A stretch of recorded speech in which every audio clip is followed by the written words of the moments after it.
tomen su asiento, hermanos. Yo quiero pedirle que abra su Biblia, por favor, en el Evangelio de Mateo, capítulo 21, versículo 13. Mateo 21, 13. Yo quiero compartir hoy un tema que la verdad, hermanos, no sé cómo lo voy a predicar porque el Señor ha estado poniendo cosas en mi corazón. Pero quiero hablar acerca de la justificación de la casa. La justificación de la casa. Y yo quiero empezar con este versículo, hermanos, porque en esta parte de la Biblia el Señor Jesús hace un comentario muy agresivo, muy rudo, si puedo decirlo de esa manera, en el contexto de la Biblia. Pero miren lo que dice este versículo. Y les dijo, escrito está, mi casa, casa de oración será llamada, mas vosotros la habéis hecho cueva de ladrones. Ok. Quiero decirle que esto el Señor Jesús se los dijo a las personas que estaban en el templo, que estaban en la casa que había sido creada para Dios, pero que no estaban ahí con la mejor actitud, o que no estaban ahí haciendo lo que se tenía que hacer, sino que ellos iban a la casa o iban al templo, pero iban a cualquier otra cosa menos a rendirle culto a Dios. Pero yo quiero usar solamente esta frase, hermano. Mire, este versículo soy así como que, la prédica va a estar buena, va a estar ruda, el pastor hoy sí viene filoso, ¿verdad? No, tranquilos, hermanos, tranquilos. Mire, yo quiero usar solamente esta frase. Mi casa, casa de oración será llamada. Porque yo quiero hablar, hermanos, acerca de la justificación de la casa. Cuando nosotros hablamos de una casa, por supuesto que hablamos de nuestra casa familiar, en donde está el papá, la mamá y los hijos. Cuando hablamos de la casa, podríamos hablar también de nosotros como iglesia, como una casa ministerial, en donde hay un padre espiritual, en donde hay hijos mayores, donde hay hijos menores. Pero por otro lado, hermano, nosotros también somos una casa. La Biblia dice que nosotros somos casa, somos templo del Espíritu Santo. Y lo primero que yo veo en este versículo, hermanos, es al Señor Jesús encontrando un templo o encontrando una casa que se había corrompido, encontrando una casa que no estaba haciendo o que su prioridad no era en ese momento lo que tendría que ser. Y por eso el Señor Jesús llega y vuelve a recordar la razón por la cual el templo había sido construido, y Él les dice, mi casa tiene que ser llamada una casa de oración. Aquí nosotros tendríamos que entender, hermanos, que nosotros debemos ser gente de oración. Nosotros no podemos pensar o tener la oración como una opción más, sino como una necesidad. Usted y yo tendríamos que necesitar orar, tendríamos que sentir la necesidad de orar. Y orar, hermanos, hemos hablado aquí acerca de que una buena oración no depende del tiempo del que ores, sino la manera en la que lo haces. No porque te avientes horas orando quiera decir que oras mejor o que oras más que otros, porque una buena oración no es del tiempo, no consiste en el tiempo, sino en la manera en la que tú oras. Pero lo primero que yo quiero que nosotros veamos, según el Señor Jesús, hermanos, es que nosotros como casa, repito una vez más, como iglesia o como personas, necesitamos orar. Tenemos la necesidad, hermanos, de ser personas que necesitamos postrarnos, de estar delante del Señor y hablar con Él. Usted puede orar de muchas maneras, puede orar parado, sentado, incluso la Biblia dice que tú puedes orar en tu cama también. Algunos oran solamente porque tienen problemas o necesidades, pero otros oran tanto que ya lo hacen como una rutina, como una costumbre, y no tienen la conciencia de lo que es la oración. Lo hacen porque así les enseñaron, o así han crecido, orando una y otra vez. Incluso hay personas que cuando oran siempre repiten lo mismo. Empiezan de la misma manera y terminan de la misma manera porque oran tanto que se les convirtió en costumbre y perdieron la noción de lo que es una oración. Pero nosotros como casa necesitamos ser una casa de oración. Ahora, yo quisiera que hiciéramos algún recorrido por algunas de las casas que aparecen en la Biblia y ver cómo el Señor fue justificando, fue reivindicando cada una de estas casas, y nosotros, hermanos, podamos vernos o identificarnos al menos con una de ellas y avanzar a las promesas que el Señor tiene para nosotros. ¿Por qué es importante que nosotros seamos personas de oración, hermanos? Yo quiero que me acompañe al libro de Génesis, capítulo 43. Porque en el capítulo 43 de Génesis nosotros encontramos la historia de José. Un hombre que tuvo una infancia dura, una infancia difícil. Porque la Biblia dice que desde pequeño a él el Señor empezó a revelarle cosas, ¿verdad? Mucho hemos hablado de José. Pero en el capítulo 27, hermanos, en adelante, lo que ocurre es que José vuelve a reencontrarse después de años con con sus hermanos. La historia dice, hermanos, la Biblia dice que de pequeño sus hermanos lo venden. Y cuando lo venden para ser esclavo. Y él vivió un proceso de esclavitud, hermanos, pero como él tenía sueños ministeriales y él, hermanos, era un hombre de oración, la Biblia dice que el tiempo pasó y que él dejó de ser esclavo y empezó a tomar lugares de honor al lado del faraón. Pero aunque él servía al faraón, hermano, o aunque su vida iba cambiando y vivía los procesos, la Biblia dice, hermanos, que llegó el momento en el que tuvo el reencuentro una vez más con su familia, con aquellos que lo habían vendido, con aquellos que lo habían menospreciado, que lo despreciaron tanto que no les importó, hermanos, escuche, convertirlo en esclavo. Así que mire el versículo 27 al 30. Entonces les preguntó José cómo estaban y dijo: vuestro padre, el anciano que dijisteis, ¿lo pasa bien? ¿Vive todavía? Y ellos respondieron: bien va a tu siervo nuestro padre, aún vive. Y se inclinaron e hicieron reverencia. Y alzando José sus ojos, vio a Benjamín su hermano, hijo de su madre, y dijo: ¿es este vuestro hermano menor de quien me hablasteis? Y dijo: Dios tenga misericordia de ti, hijo mío. Pero mire esto, hermano. Entonces José se apresuró, porque se conmovieron sus entrañas a causa de su hermano, y buscó dónde llorar, y entró en su cámara y oró ahí. Ahora, lo que lo quiero llevar es a lo siguiente, hermanos, que nosotros necesitamos ser personas de oración, porque la oración para nosotros tiene que ser un lugar de refugio. La oración para nosotros, hermanos, tiene que ser... yo en alguna ocasión les puse este ejemplo. Yo les decía, hermanos, que o no sé si usted ha visto, pero cuando hay un niño que aún es bebé, no sé, de 5 años hacia abajo, el niño puede estar jugando, el niño puede andar con varios niños, pero cuando el niño se cae, cuando el niño tiene un accidente, que se resbala, que se raspó, que se pegó, el niño corre a buscar a mamá. Puede llevarse bien con los hermanos de la iglesia o puede verlo bien a usted, pero el niño corre a llorar con su mamá, porque cuando el niño corre y encuentra a mamá, sabe que en la madre va a encontrar el consuelo. Si bien no va a calmar su dolor, él se siente consolado. Es su refugio encontrar a su mamá. Y para nosotros la oración tiene que ser eso. La Biblia dice, hermanos, que después de la infancia que había tenido este hombre, la Biblia dice que cuando él se reencuentra con sus hermanos y ve a su hermano menor, dice la Biblia, hermano, que empezó a sentir algo en sus entrañas.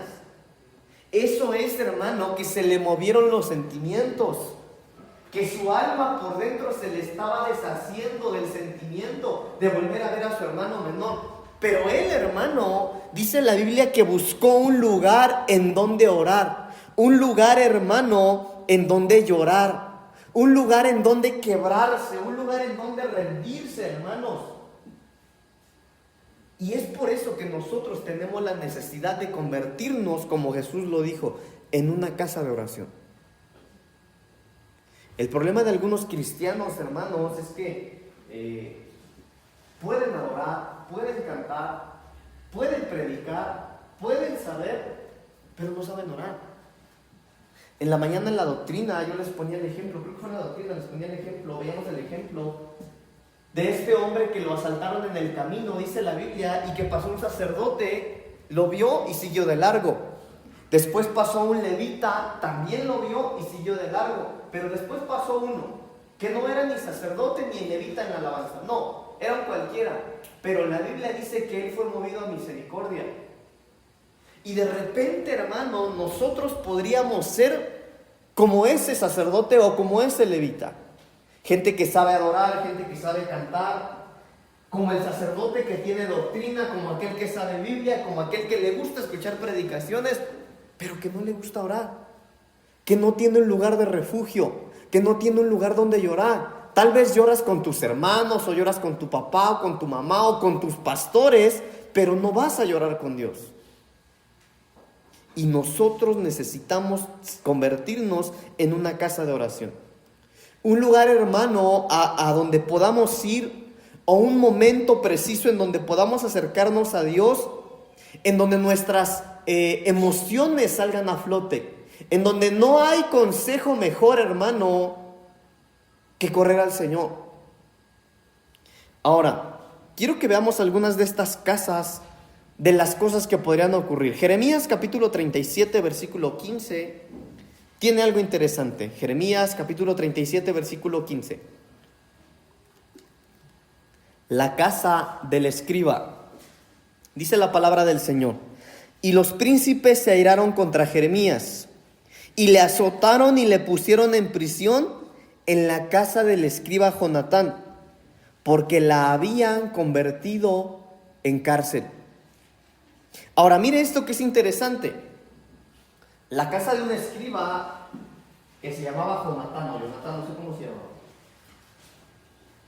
Pero en la casa de un escriba, hermano, en donde le llegaba la revelación, en la casa de un escriba en donde el Señor hablaba y empezaba a escribir a aquel hombre, en la casa de un escriba, hermano, en donde tantas ocasiones, mire, déjeme imaginarme, la Biblia no lo dice, pero déjeme imaginarme que este escriba se postraba delante del Señor, hermano, le venía la revelación y este hombre se ponía a escribir todo lo que venía de parte de Dios.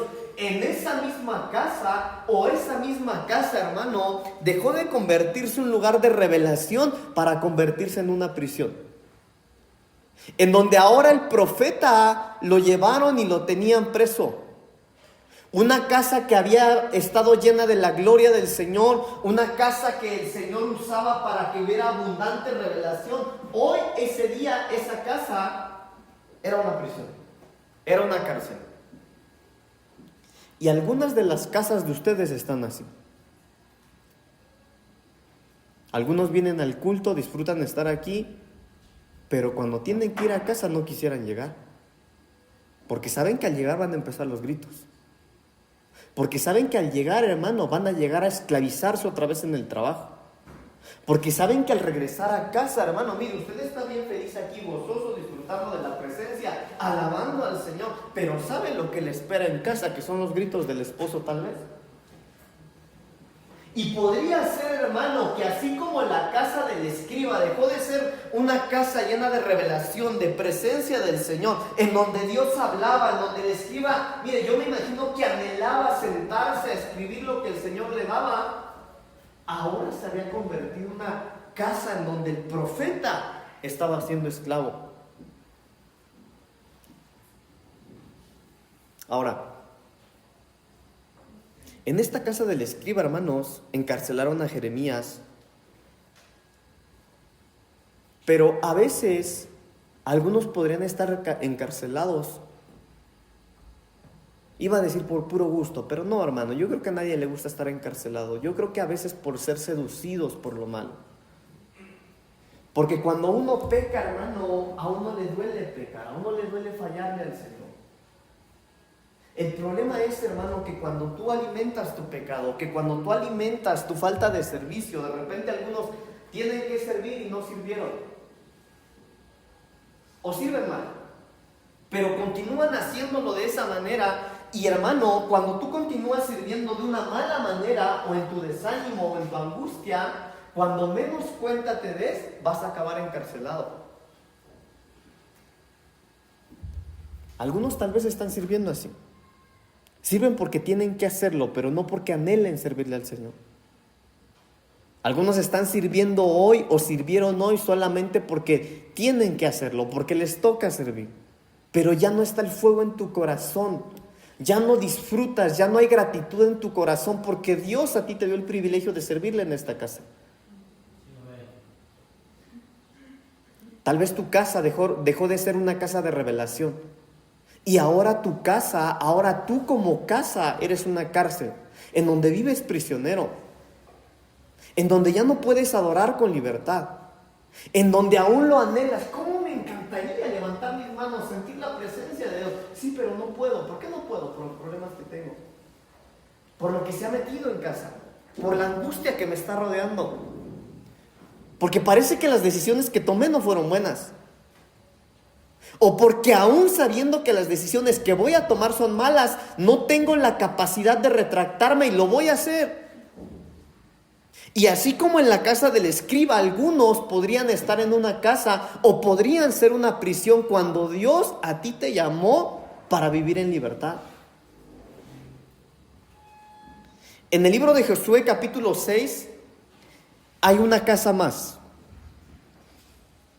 Josué capítulo 6 versículos 22 al 25, la Biblia narra acerca de una mujer llamada Rahab, la cual era una ramera o una prostituta. Y miren lo que dice a partir del versículo 22 al versículo 25. Mas Josué dijo a los hombres que habían reconocido la tierra: entrad en casa de la mujer ramera y haced salir de ahí a la mujer y a todo el que fuere suyo, como lo jurasteis. Y los espías entraron y sacaron a Rahab, a su padre, a su madre, a sus hermanos y todo lo que era suyo. También sacaron a toda su parentela y los pusieron fuera del campamento de Israel. Y consumieron con fuego la ciudad y todo lo que en ella había. Solamente pusieron en el tesoro de la casa de Jehová la plata y el oro y los utensilios de bronce y de hierro. Mas Josué salvó la vida de Rahab la ramera y a la casa de su padre y a todo lo que ella tenía. Y habitó ella entre los israelitas hasta hoy, por cuanto escondió a los mensajeros que Josué había enviado a reconocer a Jericó. Aquí estamos hablando de una mujer que tenía una mala reputación, de una mujer a la que todos señalaban, de una mujer, hermanos, que su casa se había convertido en una casa de citas, de una mujer que tenía una reputación tan mala, hermanos, que cualquiera que la veía daba mal testimonio de ella.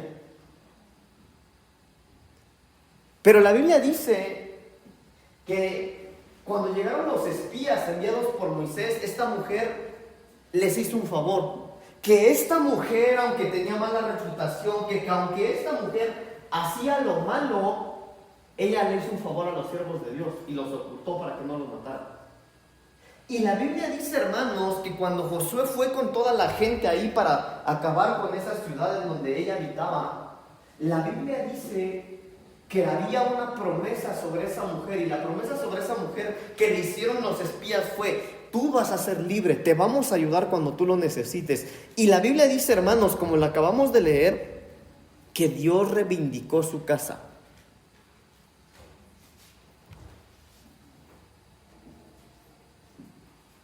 Yo creo que no hay nadie como Rahab.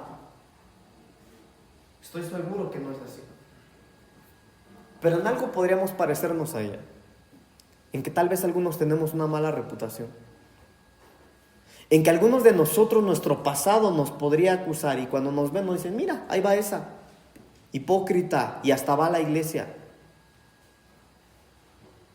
ahí va el borracho, ahí va la dejada, ahí va el divorciado, ahí va el ratero.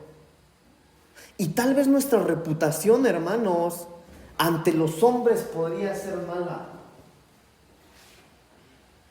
pero en medio de lo malo que nosotros somos, Dios conoce nuestro corazón. Él lo conoce. Y lo que ocurrió con esta mujer, hermanos,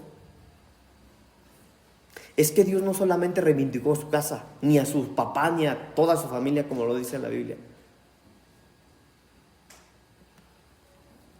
sino que la incluyó en su familia. Eso lo puede ver usted en Mateo. A lo que quiero llevarlos, hermanos, es que mire, nosotros podríamos ser los más malos de la tierra, pero en el momento en el que al Señor le plació conocerte a ti, llamarte a ti, Hermanos, es la oportunidad de nuestra vida. Pero algunos, hermanos, a pesar de que el Señor les dio la oportunidad de su vida, podrían estar convirtiendo su casa en una casa de esclavitud.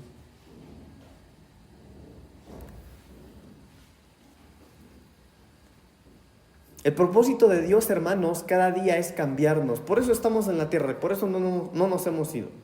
Le aseguro que si alguno de nosotros ya hubiese cambiado lo suficiente para irse al cielo, el Señor ya nos hubiera llevado. Es más, tal vez algunos de nuestros hermanos en Cristo que ni conocimos, o tal vez algunos estaban tan íntegros, hermanos, ya que el Señor se los llevó con el COVID. Pero si aquí nos dejó el Señor, es porque tal vez no es así. Es porque tal vez todavía hay cosas que necesitamos cambiar. Tal vez hay cosas, hermanos, de nuestra reputación que necesitamos pedir perdón o perdonar. Tal vez no solamente es una mala reputación, sino que es un testimonio malo que usted y yo seguimos alimentando. Pero a ella, a pesar del pasado que tenía, a pesar de la reputación, hermano, y no eran mentiras, a pesar de su mal testimonio, a ella la reivindicaron con todo y su casa. Porque en medio de todo lo malo, tenía un buen corazón. Hermanos, escuche esto, mire esto. ¿Cómo fue que Dios le arregló la reputación? ¿Cómo fue que Dios le reivindicó su casa? Usando espías. Ahora mire, perdóneme, hermano, porque a lo mejor le va a sonar medio loco esto que yo vi en estos versículos. Pero ¿cómo fue que el Señor a ella le cambió la vida? ¿Cómo fue que Dios... mire, porque Dios destruyó esa ciudad por tanto pecado. Por tanto pecado que había ahí. Le quiero decir algo. ¿Usted cree que ella era de las que más pecaban? Tenía una casa de citas. Ella era de las más pecadoras de ahí. ¿Por qué la reivindicaron? ¿Cómo fue su reivindicación? A través de espías. Ahora déjeme trasladarle esto. Porque nosotros somos buenas personas. ¿Cuántos son buenas personas, hermano? Ni uno. Qué malos son. ¿Cuántos son buenas personas? ¿Sí? Y con los que no lo aman, ¿qué tal? Porque entre nosotros somos buenas personas, hermano. Mire, yo lo digo por mí. Perdóname, hermano. Yo lo digo por mí. Porque aquí somos bien lindos, hermanos. Pero ella allá afuera. Pero a ella, su reivindicación fue a través de espías. Ahora nosotros, hermanos, debemos de estar cambiando constantemente de tal manera que aún aquellos que entren a nuestra vida como espías, hermano, den buen testimonio de lo que usted es como hijo de Dios. Yo me imagino, hermano, que aquellos espías que ella ayudó llegaron con Josué y dijo: mira, Josué, sí, es verdad, tiene una casa de citas y es pecadora, horrible, pero ella nos salvó la vida. Ahora mire cuáles fueron las consecuencias de lo que ella hizo, hermano. Que a ella la libraron de la destrucción, la libraron del juicio, la libraron de la muerte. ¿Sabe cómo se llama eso? Reivindicación. Ya he hablado de eso, ¿verdad? Hermanos, este año todos vamos a estar frente a un trono de juicio. Este año. Y muchos van a ser podados. Muchos. Usted no tiene idea. Miren, no quisiera decirlo, pero algunos que están empezando aquí este año no van a estar al final de año. Algunos. Hermanos, y eso no se los empecé a decir yo este año, yo lo empecé a decir del año pasado. Pero a ella, hermano, la salvaron de la destrucción, del juicio, de la muerte. ¿Por qué? Por los espías. Por los espías.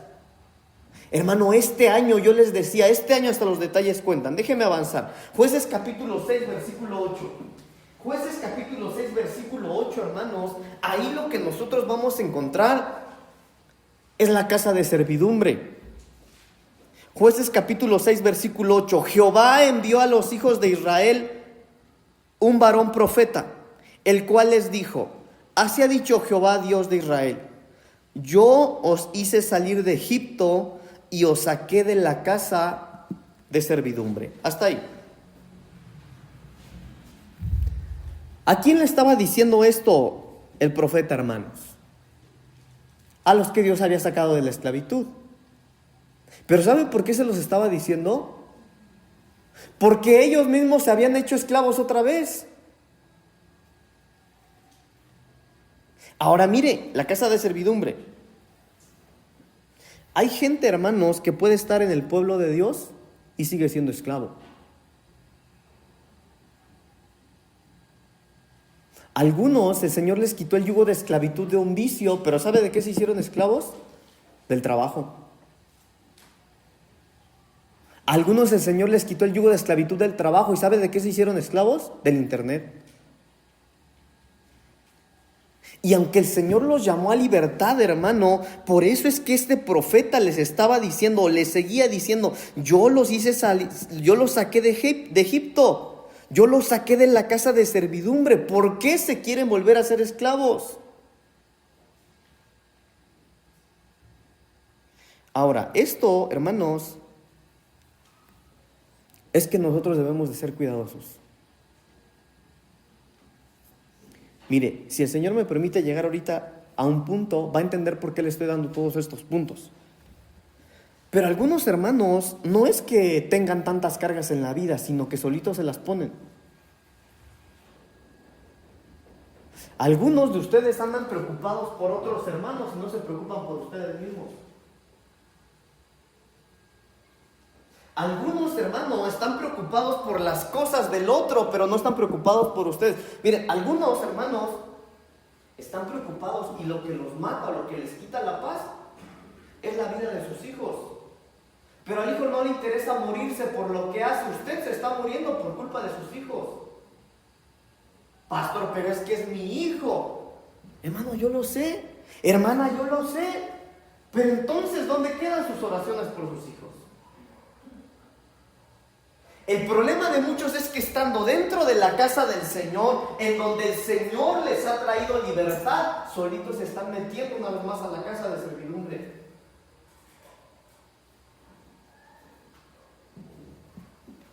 La Biblia dice que Dios da, pero Dios también quita. Y este año esto va a ser muy notable, hermano. Perdónenme, este año va a ser muy notable en muchos que se están metiendo a la casa de servidumbre. Ahora mire, segundo libro de Reyes, capítulo 21, versículo 18. Segundo libro de Reyes, capítulo 21, versículo 18. Aquí hay algo interesante, porque este hermano, mire, segundo libro de Reyes, capítulo 21, versículo 18. Y durmió Manasés con sus padres, y fue sepultado en el huerto de su casa, en el huerto de Usa, y reinó en su lugar Amón su hijo. Ahora, mire lo que hay aquí.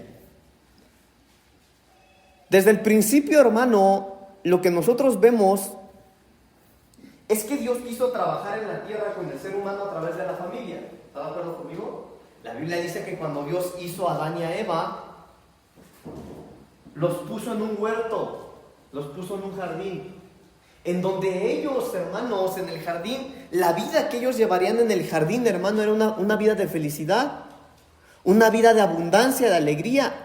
Mire, tan lindo era que no tenían que trabajar para vivir. ¿Le parece lindo eso a usted o no?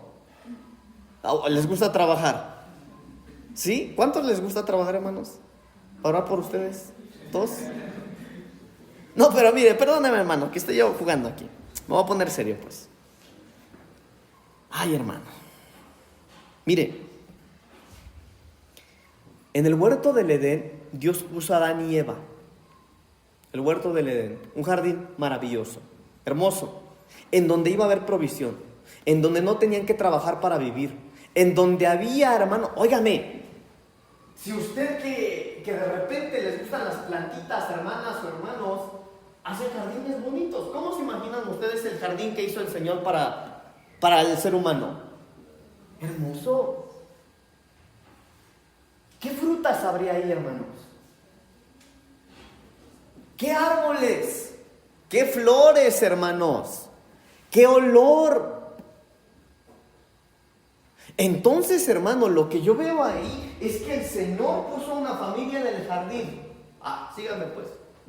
Pero hermanos, convirtió su huerto de placer y de prosperidad en una sepultura. Convirtió su jardín, hermano, en una sepultura. ¿Por qué fue que eso lo hizo? Y la respuesta del por qué, hermano, está en el capítulo 21, versículo 6, allá abajito. Y pasó a su hijo por fuego y se dio a observar a los tiempos, y fue agorero, e instituyó encantadores y adivinos, multiplicando así el hacer lo malo ante los ojos de Jehová para provocarlo a ira. Hermano. O sea que hermano no fallaba por cometer errores.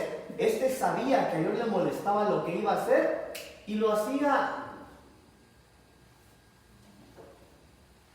A hermano le decían sus pastores o le decía su Biblia cuando la leía, el Señor le hablaba en sueños que no lo hiciera. ¿Y qué cree que hacía? Lo hacía. Dice la Biblia, provocando a ira a Jehová, y convirtió su jardín, su huerto, en una sepultura. Sin embargo, se arrepintió. Si usted sigue leyendo la Biblia, dice que se arrepintió y que Dios lo perdonó. Ahora, ¿pero por qué puse este punto, hermano? ¿Cuántos saben que Dios es bueno? Y que Dios bendice. Levante su manito. Bueno, a muchos de ustedes el Señor los va a bendecir, aún más. Aún más. Mire, no se lo digo porque No, si la Biblia lo dice. La Biblia dice, díganle al justo que le irá bien. Hermanos, ¿a usted le va a ir bien? No lo digo yo, lo dice la palabra del Señor. Le va a ir bien. ¿Cuántos dicen amén? Nos va a ir bien. Pero asegúrese que eso que le va a llevar no es la parte del Señor.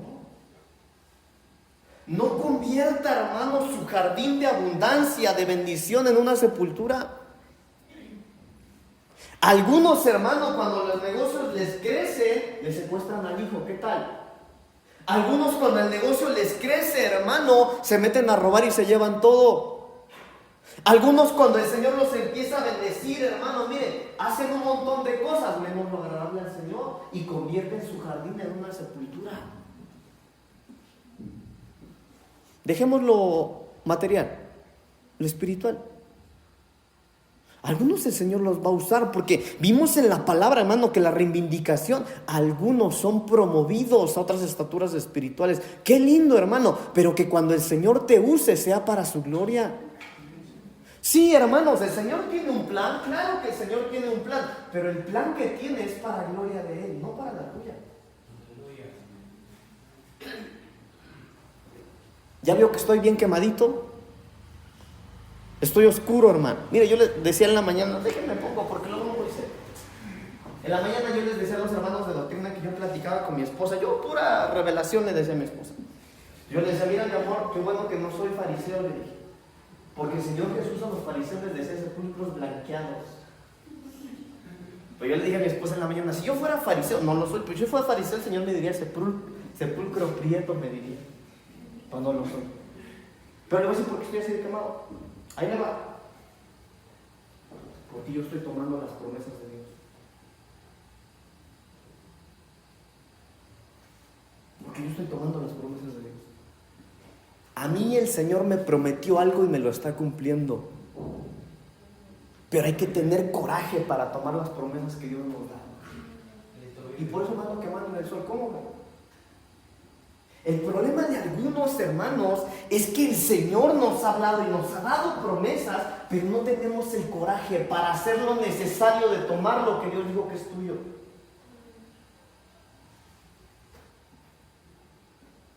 Hermanos, si el Señor nos quiere bendecir, porque esas son sus promesas. Si Él nos ha prometido que nos va a proveer, que nos va a dar, hermano, estoy seguro que el Señor tiene un plan para tu vida. Toma esto personal, jóvenes, hermano, tómalo personal. Sí, Dios tiene un plan para ti, pero ese plan no es conforme tus planes. No es con tu manera de pensar, no es a tu manera, tampoco es a tu tiempo, es al de Él. Dios no necesita tu ayuda.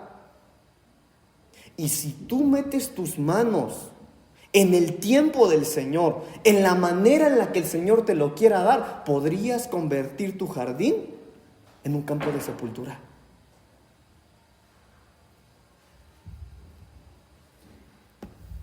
¿Cómo, pastor? ¿Cómo no meto las manos para convertirme en un campo de sepultura? Ahí están los espías. ¿Sabe quiénes son los espías? Ahí está su pastor. Aquí estoy yo, el negrito Bimbo.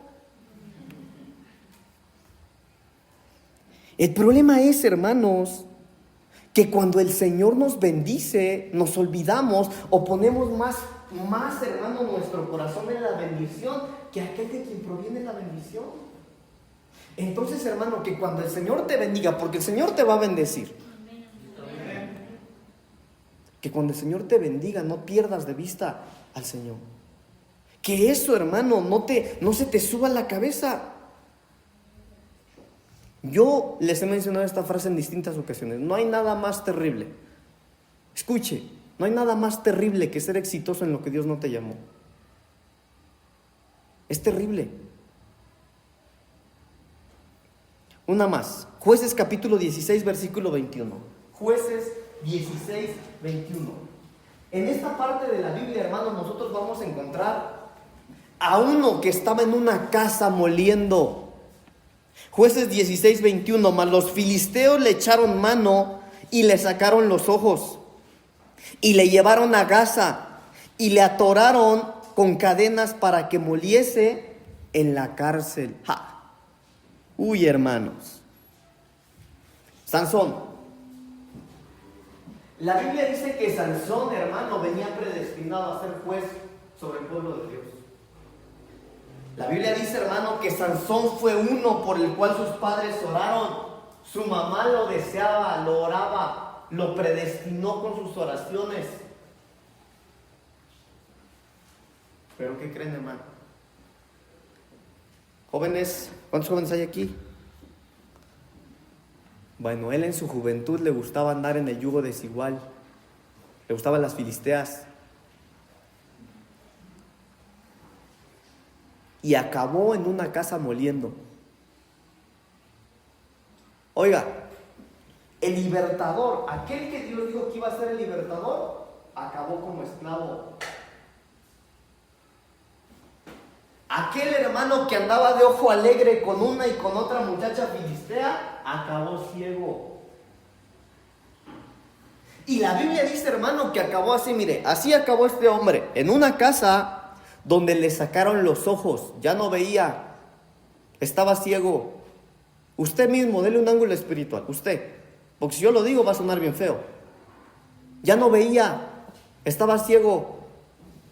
Y lo ataron, dice la Biblia, lo llevaron a Gaza y lo ataron con cadenas para que moliese en la cárcel. ¿Sabe cómo eran los molinos?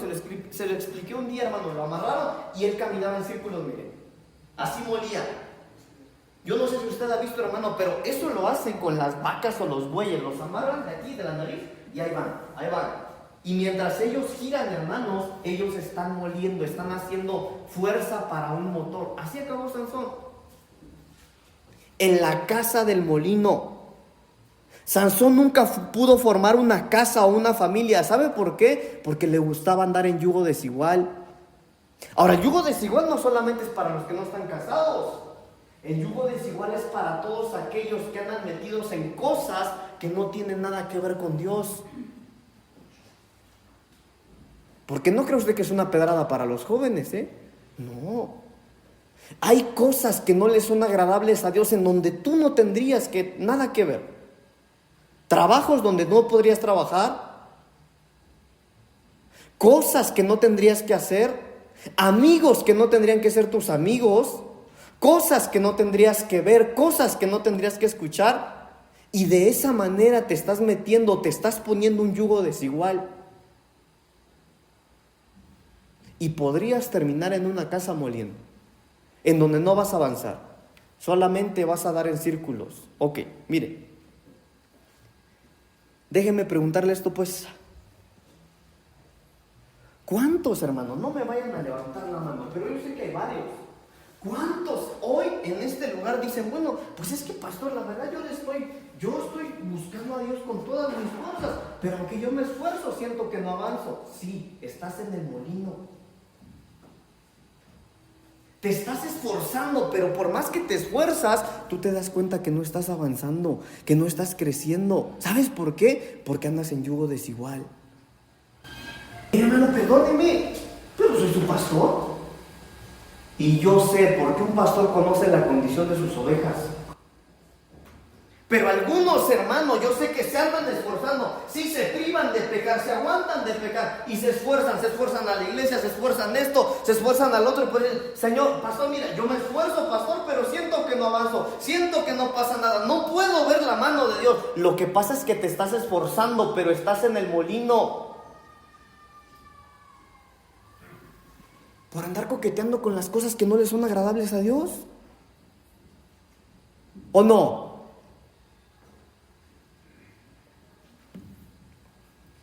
Primer libro de Reyes, capítulo 22.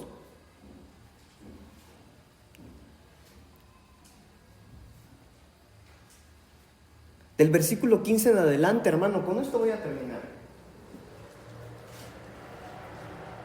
Hermano, si yo no crea, hermano, que estoy aquí nada más o que le estoy gritando, regañando. No, hermano, no. Pero para esto me puso el Señor. Primer libro de Reyes, capítulo 22, del 15 en adelante, mire lo que dice aquí. Vino pues al rey y el rey le dijo: Micaías, ¿iremos a pelear contra Ramot de Galad o la dejaremos? Él le respondió: sube y serás prosperado, y Jehová la entregará en mano del rey. Y el rey le dijo, mire lo que le dijo el rey al siervo de Dios: ¿hasta cuántas veces he de exigirte que no me digas sino la verdad en el nombre de Jehová? Oiga, el rey preguntándole a un siervo de Dios, y cuando el siervo de Dios le contesta, le reclama. No le gusta la verdad. Le dicen la verdad, pero le exige al siervo de Dios: ya deja de mentirme. Y sigue diciendo, versículo 17. Entonces él dijo: yo vi a todo Israel esparcido por los montes como ovejas que no tienen pastor. Y Jehová dijo: estos no tienen señor, vuélvase cada uno a su casa en paz. Y el rey de Israel dijo a Josafat: ¿no te lo había yo dicho? Ninguna cosa buena profetizará él acerca de mí, sino solamente el mal. No solamente le reclamaba al que le hablaba de parte de Dios, sino que hablaba de él también. Puras cosas en contra de mí, dice ese, el pastor. No me quiere o habla de mí. ¿Será que Dios se equivoca de poner del pastor que tienes? ¿O será que tú, por andar poniendo tus fuerzas en el molino, ya no ves, ya estás ciego? Porque al rey hermano, criticaba, hablaba, y al que le hablaba de Dios lo juzgaba. Versículo 19. Entonces él dijo: oye pues palabra de Jehová.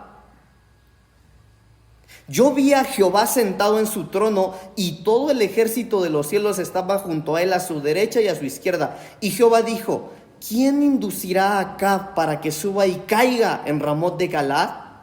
Y uno decía de una manera y otro de otra manera. Y salió un espíritu y se puso delante de Jehová y dijo: yo le induciré.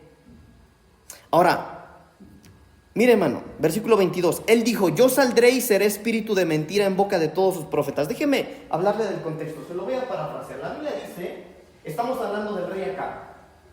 La Biblia dice, hermanos, que Acab era un rey y que cuando a él le llegaban los profetas de Dios, él no les creía, les reclamaba. Mentiroso, les decía a los siervos de Dios. Incluso a su gente de alrededor, lo que acabamos de leer es que cuando le profetizaban o le decían algo de parte, decían: ya ves, te digo que puras cosas en contra de mí, dice. Entonces Acab le vuelve a preguntar al profeta y le dice: a ver, dime qué es lo que tú dices que has visto. Y él empieza a contar: bueno, te cuento que yo pude ver al Señor Dios sentado alrededor en el trono de los espíritus. Así dice su Biblia. Estaba sentado y los espíritus a su alrededor. Y Jehová preguntaba: ¿quién de ustedes va a ir? ¿Cómo dice ahí? ¿Quién de ustedes? Mire, versículo 20. Y Jehová dijo: ¿quién inducirá a Acab para que suba y caiga en Ramot? Entonces a este rey, por no hacer caso a la palabra de Dios enviada por sus siervos, Dios planeó su caída. Y Dios le pregunta a los espíritus: a ver, ¿quién de ustedes va con acá para hacerlo caer allá en Ramón? Y dice la Biblia que se echaban la bolita a los espíritus. Pero en el versículo 18, hermanos, en el versículo 21 dice: y salió un espíritu y se puso delante de Jehová y dijo: yo le induciré. Y Jehová le dijo: ¿de qué manera? Versículo 22, él dijo: yo saldré y seré espíritu de mentira en boca de todos sus profetas. Entonces mire esto porque es interesante, hermano. A este rey que no quiso hacer caso a la voz de Dios a través de los siervos de Dios, Dios envió un espíritu que sedujera a sus consejeros, a todos de los que él se rodeaba, para hacerlo caer. Entonces déjeme aterrizarlo. ¿A quién escucha usted? ¿Quién lo aconseja a usted? ¿A quién consulta para tomar decisiones? ¿A quién estás escuchando tú para hacer lo que vas a hacer? Porque mire esto, Dios mismo le pidió a un espíritu que hiciera caer a uno que no hizo caso a los siervos de Dios. ¿Cómo lo hizo? Engañándolo a través de sus consejeros. Ahora, pero mire, versículo 26, aparece otra vez Micaías, el profeta. Entonces el rey de Israel dijo: toma a Micaías y llévalo a Amón, gobernador de la ciudad, y a Joás, hijo del rey, y dirás: así ha dicho el rey, echad a este en la cárcel y matadle con pan de angustia y con agua de aflicción hasta que yo vuelva en paz. El rey mandó matar al siervo de Dios. Y dijo Micaías: si llegas a volver en paz, entonces Jehová no ha hablado por mí. Este hombre de Dios le dice al rey: bueno, mira, rey, tú puedes mandar a matarme, pero te aseguro que si me matas no va a haber paz en tu corazón. Y si hay paz en tu corazón, yo mentí. Bueno, hermano, como tengo que terminar, versículo 37. Murió pues el rey, y fue traído a Samaria, y lo sepultaron al rey en Samaria, y lavaron el carro en el estanque de Samaria, y los perros lamieron su sangre, y también las rameras se lavaban ahí, conforme a la palabra que Jehová había hablado. Ahora, entonces, hermanos,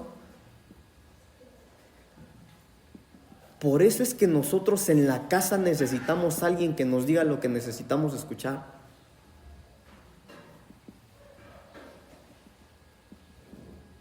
Por eso es que yo le digo lo que le digo y le hablo como le hablo. Y si usted me ama, tiene que hacer lo mismo, hermano.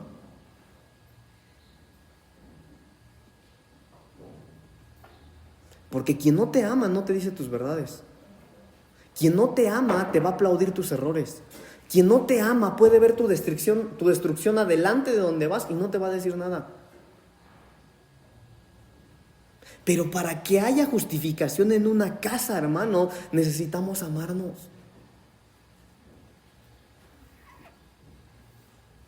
En una casa tiene que haber retroalimentación. Aquí no es de que, no, todo lo que pasa en la iglesia es culpa del pastor. No, hermano, no es así. No es así. Es verdad que los pastores vamos a dar cuentas de lo que hay en la casa, pero lo que ocurre aquí es culpa de todos.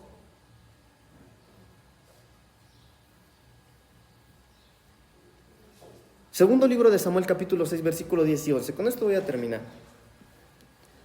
De modo que David no quiso traer para sí el arca de Jehová a la ciudad de David, y la hizo llevar a casa de Obed Edom Geteo. David no quiso llevar la presencia de Dios a su casa. Oiga, no quiso la presencia de Dios en su casa. No la quiso. Y estuvo el arca de Jehová en casa de Obed Edom 3 meses, y bendijo Jehová a Obed Edom y a toda su casa. Ahora, ¿por qué quiero terminar con este versículo, hermano? Porque el Señor Jesús, ¿se acuerdan del primer versículo que le leí? Cuando el Señor Jesús va al templo y encuentra a toda esa gente, el Señor Jesús le dice: ¡hey! Mi casa tiene que ser llamada casa de oración.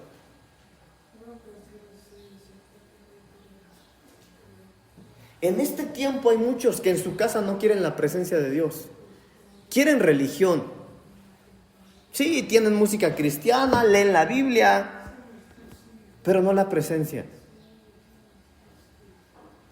Tienen la costumbre, tal vez oran, ayunan, leen, estudian, pero no tienen la presencia de Dios.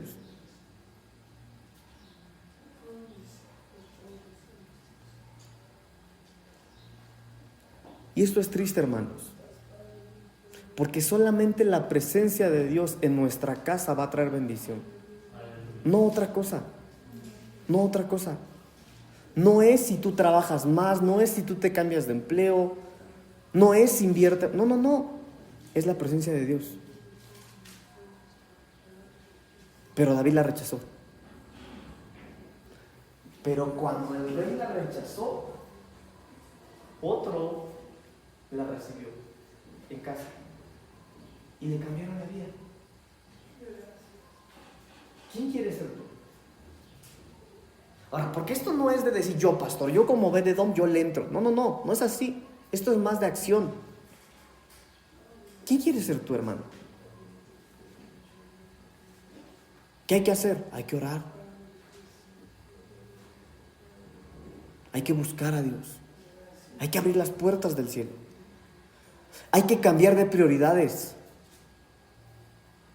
Hermano, este año es un año que va a marcar la historia. Miren, en unos días va a empezar la guerra. En unos días la guerra se va a desatar. Va a temblar, y va a temblar sabroso, hermano. No lo digo yo, ya está en la Biblia. Si hay un año para estar agarrados de la mano de Dios, es este año. Porque en este año, aquel que esté lejos del Señor lo van a podar. Y mire, hermano, ¿qué es lo que yo estoy haciendo? Lo que hicieron con Acab.